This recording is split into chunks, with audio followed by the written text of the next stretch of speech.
Hi, this is Nate Ulrich, Browns beat writer for the Akron Beacon-Journal. I'm alongside columnist Marla Ridenour.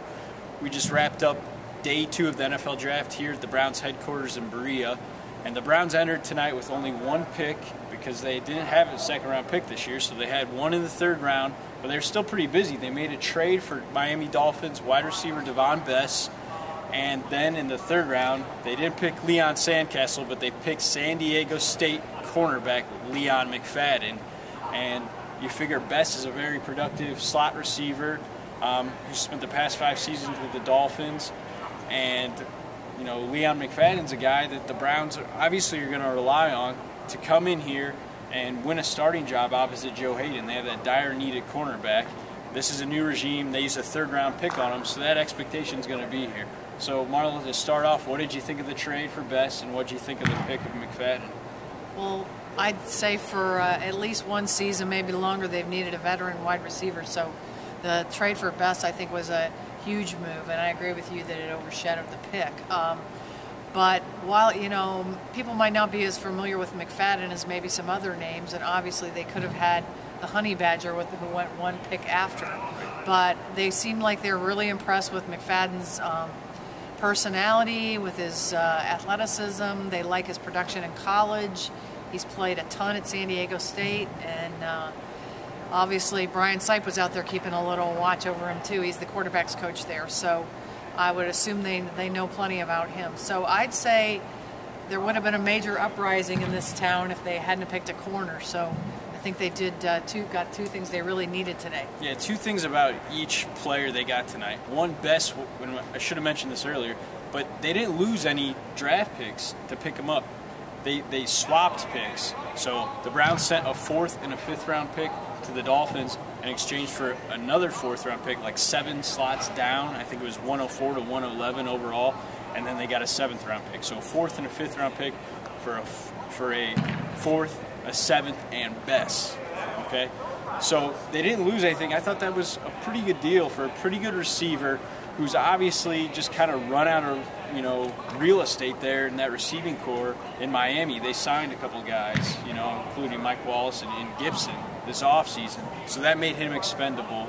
And the Browns also, you know, are in the works, although it's not, you know, completely finalized according to general manager Mike Lombardi. They're in the works to, you know, finalize a 3-year contract extension with Bess too. So that's all wrapped up in one package. You get, like you said, a veteran receiver. He's still only 27. Very productive, especially on 3rd down. I think only Roddy White has more 3rd down receptions than him in like the past 4 or 5 years. So a very productive guy. Didn't lose any picks in the deal. I think you got to like that.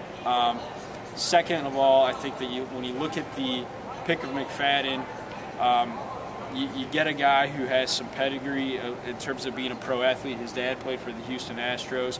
And you were mentioning his character, and one thing that stood out to me was, you know, the Browns, he said when the Browns picked him, it was a surprise because they didn't have him in for a visit or have him, you know, conduct a private workout with him. They simply just did an informal interview with him at the Combine, but were impressed enough and had their scouts kind of, you know, dig in and ask questions around San Diego State.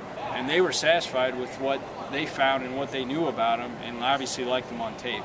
So I think having said all that, you know, the Browns got 2 guys who should project as starters, and that's significant.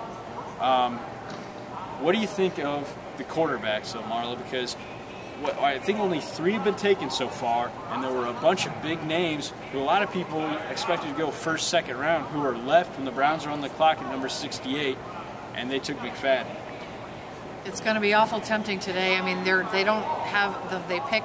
There's 13 other teams picking ahead of them, so when the 4th round starts. Yeah, when the 4th round starts, so there's other teams that I think are going to jump in, but you've got Matt Barkley, Ryan Nassib, Zach Dysert, who personally I loved when he played against Ohio State.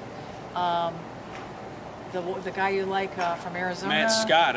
He's a guy who's an interesting prospect because he's mobile and he throws it pretty good, and the Browns had him in for a visit. So Tyler Bray. I mean, it's just an amazing list with all these quarterbacks available. So even though, I mean, they still need a free safety, you could say they need a guard, they probably need a tight end, but I mean, they've got 5 more picks. So I think they could actually go for one of these guys with the 4th round. So that's going to make tomorrow morning a heck of a lot more interesting. Yeah, it is kind of what we suspected. At least I did. A lot of, and I think you did too. A lot of people thought, hey, maybe they're going to go for Geno Smith. By the way, the Jets picked him early in the 2nd round today, but the Browns didn't. I think Brandon Whedon's on a 1-year trial, and I think that's been, established through free agency and through the first 2 days of the draft. If you get a guy, 4th round at earliest tomorrow, I mean, he's going to be a developmental guy, even if he is, Matt Barkley and has that pedigree and that name and, that cachet.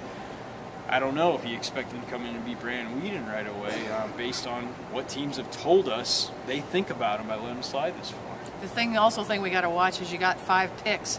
You might need to move up a few slots if you want to get one of those big name guys. So, they could also try to cobble some of those together and move up too. So it'll be interesting. Like I said, I think it's going to be a very interesting morning. Yeah. So like you said, even though it's the day 3 of the draft, rounds 4 through 7, a lot of people who aren't household names are going to get picked.